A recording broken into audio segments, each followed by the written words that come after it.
मेरे लिए कुछ बचता नहीं है। जन्नत मिलनी चाहिए। हमारे मंच पर बहुत सारे बुजुर्ग बैठे हैं और यहाँ इस जलसे में हमारे लिए जो मेरे अजीज ईश्वरतुल देवतुल पिता के समान बुजुर्ग हैं, हमारे अजीज भाई हैं और मुझको हमारी माँ बहनें भी सुन रही हैं, पत्रकार बंधु भी हैं। मेरे साथ आए मेरे सभी सम्मानित नेता, जनप्रतिनिधि, मुखिया जी, पूर्व मुखिया जी, अध्यक्ष जी, कटिहार से आए हमारे नेता अध्यक्ष अरुण जी, दास जी, नियर जी, सुशील जी, शमशेद जी, हमारे प्रखंड अध्यक्ष जी,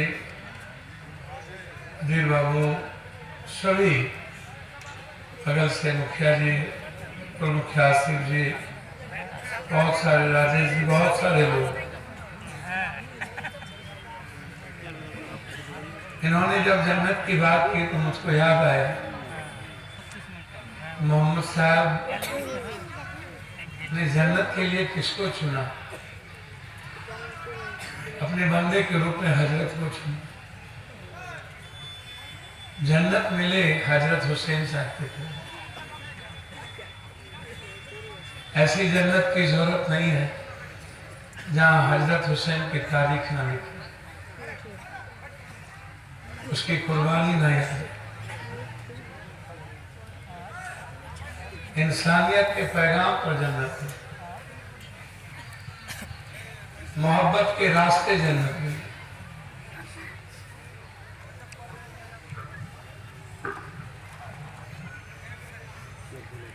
संपूर्ण मानव कल्याण के भाव से जन्नत में।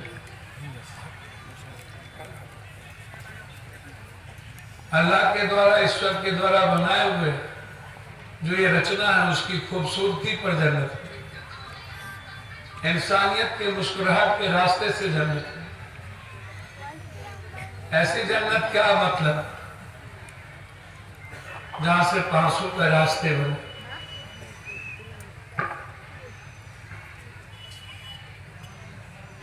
जब मोहम्मद साहब बहुत सारे किताबें तो पढ़े नहीं थे, लेकिन आज दुनिया के मुल्कों के एक खैर पर उनके विचारों ने दुनिया को एक राह दिया, दुनिया को एक रिश्ता दिया, दुनिया को एक रास्ते दिए इंसानियत का, मिल्लत का, ज़कात का, नमाज का, दस्तरखान का, एक साथ चलने का। जैसे शिव ने वसुधैव कुटुंबकम, सर्वधर्म समभाव सार्वभौमिकता का एक नैसर्गिक दर्शन दिया, उसी तरह मोहम्मद साहब ने भी, कृष्ण ने भी, राम ने भी, कबीर ने भी, रहीम ने भी, वाल्मीकि ने भी, संत रविदास ने भी सिर्फ एक ही राह दिखाया, आत्म मोक्षार्थम जगत हिताय च, संपूर्ण मानव का कल्याण और खुद का मोक्ष।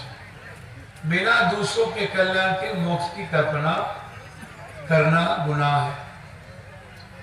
बिना पड़ोस के कल्याण के, बिना यतीम के कल्याण के, गरीबों के रास्ते मोक्ष की कल्पना, जन्नत की कल्पना, ये सही नहीं है। आप यदि जन्नत में जाना चाहते हैं तो आपको यह महसूस कर लेना पड़ेगा कि जो आपके 5 वक्त नमाज है ना, ये जो दुआ आप करते हैं अल्लाह ताला के नजदीक जाने के लिए कीजिए। आप उससे कुछ मांगिए नहीं, उन्होंने आपको सब कुछ दे दिया है, इंसान बना, मानव बना। अल्लाह आपके साथ नहीं होते तो आप इतने खूबसूरत बच्चे अल्लाह के बेटे के रूप में, आप आज मानव के रूप में होते ही नहीं। इसलिए अल्लाह ने, ईश्वर ने आपको अपने लिए बनाया,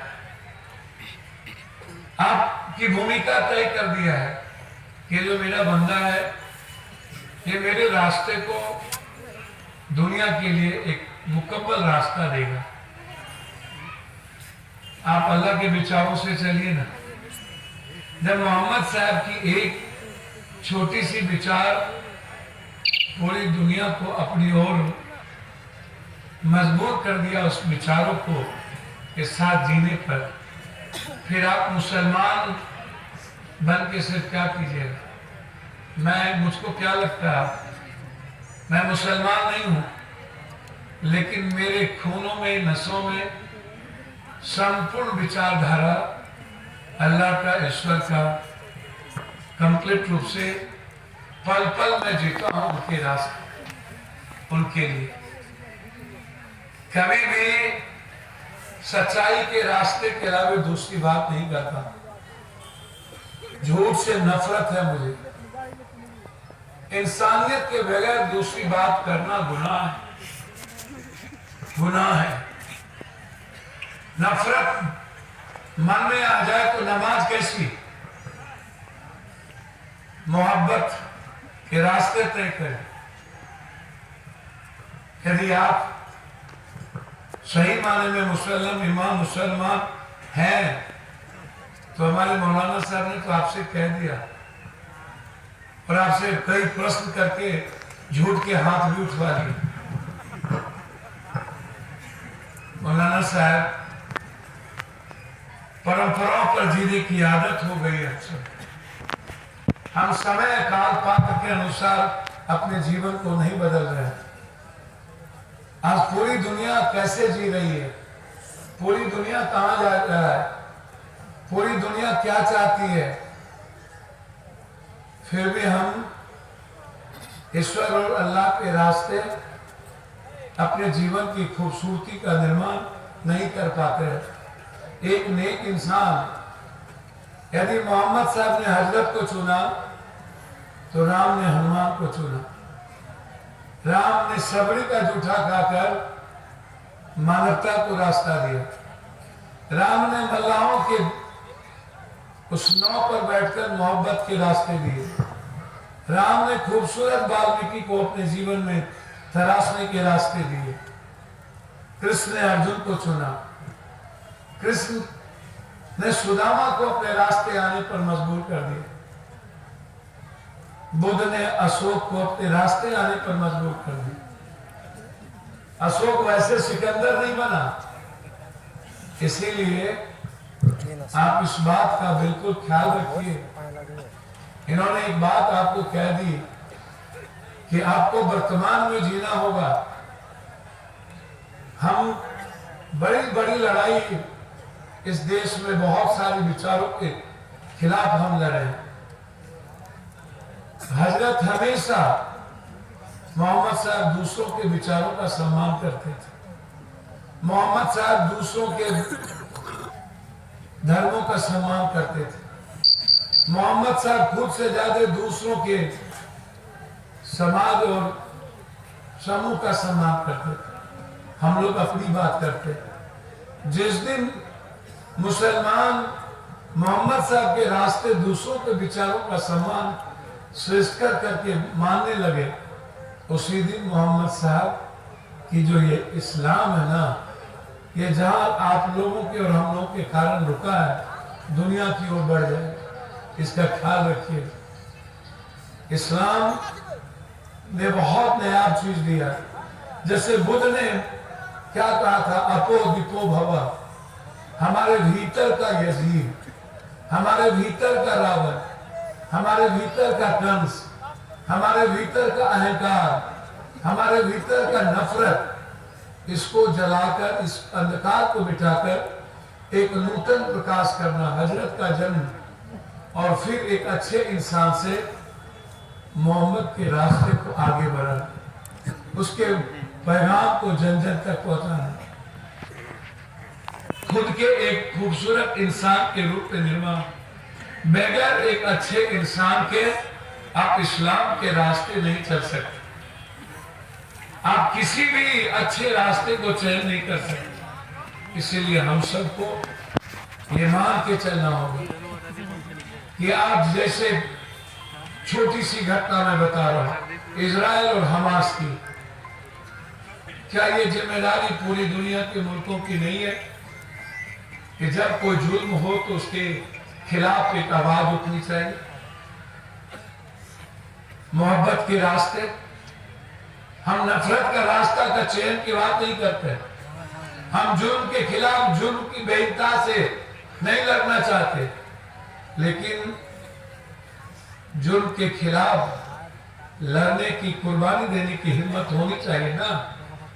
पूरी दुनिया आज मौन है। इसी को कहा जाता है वक्त और वर्तमान। क्या कारण है? हो सकता है मुझसे भूल गई, लेकिन आज दुनिया की सारी ताकतें, चाहे रूस हो, चाहे चाइना हो, चाहे भारत हो, चाहे कोई भी डेवलप कंट्री हो, अरब हो, कुछ दिन पहले सिया सुन्नी में ये लोग फंस गए। आज पता चला कतर को और ईरान को समझ में आ गई कि हमें सिया सुन्नी में फंसना चाहिए या नहीं। अल्लाह ने इसीलिए हमको नहीं भेजा था। मैं इसीलिए ये बात आज आपको कह रहा हूं कि हमें समय काल पात्र के अनुसार अपने कर्म की बात कर रहा हूं, विचारों को नहीं, अपने जीने के तरीके को दूसरों के लिए, इंसानियत के लिए बदलनी चाहिए। हम क्या आप यहां से बैठ करके हमास के बच्चों के लिए आप आवाज नहीं उठा सकते? क्या आप यहां बैठ करके यतीम पर जो जुल्म हो रहा है उसके खिलाफ क्या सोशल मीडिया पर आप दुनिया को अपनी ओर नहीं कर सकते? यह सवाल है।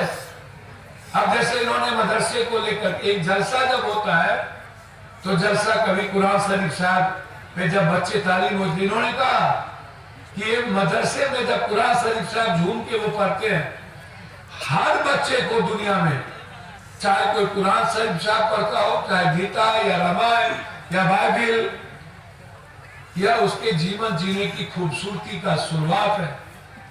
जिसने कुरान शरीफ साहब को रट के इस्लाम के रास्ते चयन शुरुआत नहीं की, वो कुरान शरीफ साहब को नहीं पढ़ा। कुरान शरीफ साहब को पढ़ने का मतलब है अपने जीवन को खो देना और उस राह को चुनना जो हमें उस कुरान शरीफ साहब से जो जीना सीखा है, उस जीने को खूबसूरत तरीके से चलना। कुरान शरीफ साहब को निश्चित रूप से आप विज्ञान पढ़िए, आप जीने के लिए आज अर्थ युग में हमें जरूरत है। हम सिर्फ कुरान शरीफ साहब को पढ़ के अर्थ युग में नहीं जा सकते, भूखे पेट भजन नहीं होगा, लेकिन एक नेक इंसान बनने के लिए कुरान शरीफ साहब को अपने जीवन में आत्मसात करना। गीता को, बाइबिल को, रामायण को बिना गीता के, बगैर कुरान शरीफ साहब के, बगैर बाइबिल के आप किसी भी तरह के नेक इंसान आपके जीवन में आपको एक खूबसूरत इंसान बना ही नहीं सकता। जरूरत है मदरसे में कुरान शरीफ साहब। जो लोग ऐसी बात करते हैं कि मदरसे में नफरत का कुरान शरीफ साहब पढ़ाए जाते हैं, उसने कुरान शरीफ साहब के पेज को, इस्लाम के उस धारा को, जिन्होंने नफरत की लकीर खींच दी थी, जिन्होंने दूसरों के पैरों के पर, दूसरों के विचारों और दूसरों के जीने के तरीके पर दमन किया था, तब कभी बुद्ध आए, कभी मोहम्मद साहब आए और उन्होंने एक रास्ते दिए। क्या कारण है कि आज बुद्ध 80 कंट्री से ज्यादा तुम्हारी विचारधारा कैद हो गई और बुद्ध की विचारधारा दुनिया में 80 कंट्री के लगभग चली गई। इस्लाम 1/3 से ज्यादा चले गए। इसका मतलब है कि हमारी विचारधारा हमें जीने का रास्ता तय दे रही है और ये खूबसूरत विचारधारा है। इसीलिए कुरान शरीफ साहब का अपमान करने वाली जो ताकत इस हिंदुस्तान में बैठी है, उसको समझ लेना चाहिए। ना उन्होंने भारत की गीता को पढ़ा। यदि कुरान शरीफ साहब के बारे में अपमान करता है, वो गीता और रामायण का अपमान करता है, वो अपने विचारधारा का अपमान करता है। मदरसा एक खूबसूरत इंसान को जन्म देता, वह किसी आतंकियों को जन्म नहीं देता। लगातार हम लड़ते थे। आप याद करिए एनआरसी में पूरे देश भर में हमें 236 सभाएं की, अकेला बिहार में कोई नहीं था। बम्बई से लेके कश्मीर से लेके कन्याकुमारी सब लोगों ने कहा पप्पू यादव क्या कर रहे हैं। मैंने कहा ये वक्त है, और इस वक्त यदि एक पप्पू खड़ा नहीं हुआ, दूसरों के समाज और उस समूह के परछाइयों के लिए जीने की ताकत हमें नहीं आई, तो कल कोई भी गीता का, बाइबल का, रामायण का सम्मान नहीं करेगा। कल कोई दूसरों के समूह और समाज विचारों का सम्मान नहीं करेगा। हम लड़े, आप बेफिक्र हैं। आपको पहले ही मौलाना साहब ने कह दिया कि आप इस्लाम के विचारधारा के वारिस हैं, आप सिर्फ मुसलमान ना बने। जब यदि आप नमाज पढ़ते हैं, सच्चे नेक इंसान हैं, याद रखिएगा जब तक हजरत हुसैन जैसा मोहब्बत करने वाला और मोहम्मद साहब के रास्ते पर चलने वाले लोग हैं, तब तक इस्लाम की विचारधारा को कोई चैलेंज नहीं कर सकता। आपको कोई दुनिया अलग नहीं कर सकता। आप भारत के मुल्क के वारिस हैं, भारत को आपने बनाया है, भारत में आपके खून में है, भारत को आपने बेइंतहा मोहब्बत की है। आपने पाकिस्तान से ज्यादा भारत के साथ आपके मोहब्बत हुए। आपको किसी चीज की सोचने की जरूरत नहीं है, बस आप अपना दिमाग सिर्फ मोहम्मद साहब के साथ समर्पण कर दीजिए और कह दीजिए तुमको जहां ले चलना ले जाओ। अच्छा किया तो मोहम्मद साहब और खराब किए तो आप नहीं। जो होगा एक इतिहास लिखा जाएगा और हमेशा कोई ना कोई इतिहास लिखे जाते हैं। इसीलिए आप आज जो मदरसे को लेकर के आपके लगातार प्रयास, आप सबसे ज्यादा संख्या में होने के बावजूद भी 2.3% आपका रोजगार नहीं है, 1.7% आपके एजुकेशन ग्रोथ नहीं है। क्यों? आप हुनर जानते हैं, लेकिन हुनर के बाद आपके पास जीने के रास्ते नहीं है, एजुकेशन नहीं है। जितनी हुनर और जितनी मेहनत आपके भीतर है ना, उतनी हुनर नहीं है किसी के भीतर भारत में। आप मेहनत भी बेइंतहा करते हैं, ये है, और आपके भीतर हुनर भी है। हुनर का मतलब है किसी चीजों को खेती करने का भी हुनर है। आप कोई भी काम करते हैं तो उसके पीछे हुनर है, लेकिन आपके पास तालीम नहीं है, आपके पास जो एक अर्थव्यवस्था होनी चाहिए वो नहीं है। इसीलिए मदरसे को लेकर के जो आज जलसा रखा गया है, मैं चाहता हूं ऐसे चीजों के लिए, चाहे वो मस्जिद के लिए जलसा हो, मदरसे के लिए हो, चाहे वो किसी कब्रिस्तान के लिए हो, या इतनी बड़ी चीज है कि कम से कम मुसलमानों में दूसरों के जमीन पर जबरदस्ती का हराम की आदत नहीं है। दूसरों के जमीन पर अपने वालिद या अपने पूर्वजों को दफनाने का कम से कम ये तो है ये मिल्लत कि आप एक कब्रिस्तान बना करके अपने पूरे वालिद को, आप पूरे बुजुर्गों को आप वहां ले जाते हैं, अपने परिवार को वहां ले जाते हैं, और इसके लिए नेक कामों के लिए जब आप जलसे में आकर के अपना नेक समर्पण करते हैं, कुछ दान देते हैं, कि अल्लाह ताला के लिए काम करते हैं। यानी आप मस्जिद का निर्माण करते हैं, और मस्जिद का निर्माण सिर्फ नमाज पढ़ने के लिए नहीं, नमाज के खूबसूरती को समझने, हदीस ने जो बातें कही है, जो लिखी है, जो जीवन का कोड ऑफ कंडक्ट है। आप जैसे पप्पू यादव जो गलत कर रहा, आप भी हसन हुसैन तजिया निकालना, जो इस्लाम इसकी इजाजत नहीं देता, आपको ऐसी चीजों से भी बचनी होगी। भाई इतनी बड़ी विचारधारा आपके पास है, आप जाइए ना, वैसे समय में नमाज पढ़िए, दीजिए ज़कात, दीजिए तो उस दुनिया को मदद करने की ताकत बढ़ाइए। है आपके भीतर जज्बा? आप क्यों दूसरों को देख करके रास्ते तय करते हैं कि नहीं हम भी कबाली करेंगे, हम भी दारू पिएंगे? इस्लाम में दारू पीना हराम है। क्या इसको आप समझते हैं? जैसे पप्पू यादव ने बिना दारू के नहीं रहता, आजकल मुसलमान में भी मैं देखता हूं कि ये चीजें बढ़ गई है। मैं जहां भीड़ में जाता हूं लगभग लोग दारू पिए होते, निकाह में, आम चीजों में। जब मैं जाता हूं तजिया में तो मैं देखता हूं कि लोगों में दारू की आदत बढ़ गई। इसको रोकना होगा, ये सब में रोकने की है। इसीलिए तालीम बहुत जरूरी है। जलसा की भावनाओं को समझिए, और जो जलसा में नहीं आता है मैं समझूंगा जिसको जलसा अपने आने के लिए वक्त ना हो, 5 वक्त नमाज के लिए वक्त ना हो, दुनिया को ईद और बकरीद में देने की ताकत ना हो एक मुट्ठी, और दुनिया के हर जाति धर्म विचारों के साथ बैठकर दस्तरखान के लिए आपके पास एक मजबूत विचारधारा ना हो तो आप इस्लाम को नहीं समझे। इस्लाम को समझने के लिए आपको इन सारी चीजों का ख्याल रखना पड़ेगा। मुझे चूंकि और जलसे में जाने हैं पूर्णिया ईस्ट में, वहां भी एक बड़ा जलसा है, इसीलिए मैं आपसे एक बात कह के जा रहा हूं।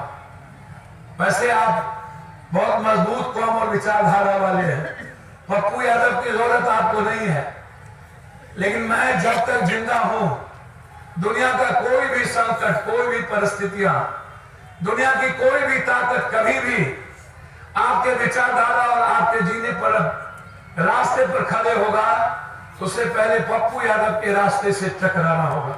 ये ख्याल रखिएगा। मैं जब तक जिंदा हूं तब तक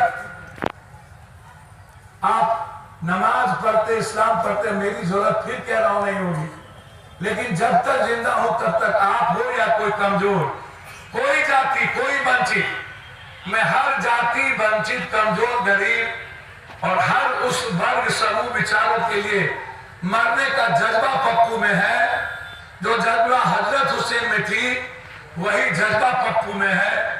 और मैं, आपको याद होगा, चाहे वो कोरोना हो या पटना का बाढ़ या दुनिया की कोई घटना, सबसे पहले पप्पू यादव पहुंचता है और हर दुनिया के इंसान के लिए खूबसूरत तरीके से मैं लड़ता हूं। इसीलिए मैं आपका परिवार हूं और मैं परिवार की तरह जलसा में आता हूं, खूबसूरत तरीके से आपको सुनता हूं, महसूस करता हूं। आपके भीतर डर नहीं रहना चाहिए। अभाव में जीते जरूर हैं, जहां ईश्वर और अल्लाह होगा वहां डर नहीं होगा। अभाव के लिए आपको मौलाना साहब बहुत खूबसूरत चीजों को बताते हैं कि आपको किस तरीके से कर्म के आधार पर आपको जीने की तरक्की करनी होगी। मैं इससे ज्यादा आपको मैं अंत में एक बात कह के जाता हूं। आप ये हिंदुस्तान नहीं, दुनिया का जो ये मुल्क है, इस पर एक कोई छोटी सी ताकत को भी अब कोई जुर्म नहीं कर सकता। आप भूल जाइए, एनआरसी हो या दुनिया की कोई चीज, एक मोदी नहीं, एक पप्पू नहीं, 1 लाख मोदी पैदा हो जाए तब भी किसी जो सबसे कमजोर जाति और सबसे कमजोर संख्या होगी उसको भी दुनिया में कोई चैलेंज नहीं कर सकता। आप तो बहुत मजबूत विचारधारा के वारिस हैं, आपको कोई चैलेंज नहीं कर सकता। आप मन से निकाल दीजिए।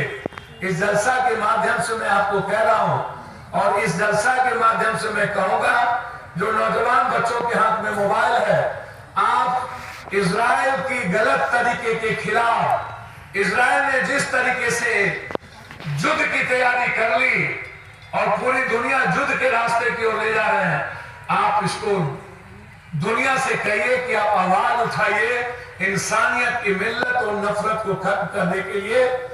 कल के दिन यह ना कहे कि आपने अपनी जिम्मेदारी को क्यों नहीं तय किया। जैसे पप्पू यादव सबसे पहले और लगातार मैं ट्वीट कर रहा हूं कि इजराइल स्टॉप, मैंने दुनिया से कहा कि इजराइल को रोको, इसलिए आप सब भी इस चीज को रोकिएगा क्योंकि इंसानियत खत्म हो जाएगी तो जल से नहीं बचेंगे। आप रहोगे तो जलसा रहेगा, आप नहीं रहोगे तो जलसा नहीं होगा। इन्हीं शब्दों के साथ मैं आप सबको दिल से हमेशा मुबारकबाद देता हूं कि आप किसी भी तरह के संकट परिस्थितियों से, किसी भी तरह के आपकी दुनिया की कोई ताकत यदि हमलावर हो तो पप्पू बेटे की तरह आपके साथ खड़ा है। आप नमाज पढ़ना तो पप्पू को भी अपनी दुआओं में बच्चों की तरह रखना। जब तक आपकी दुआओं में मैं रहूंगा, आपके लिए मरने का जज्बा पप्पू के भीतर रहेगा। ये मैं आपको विश्वास दिलाता हूँ। बहुत बहुत धन्यवाद, शुक्रिया।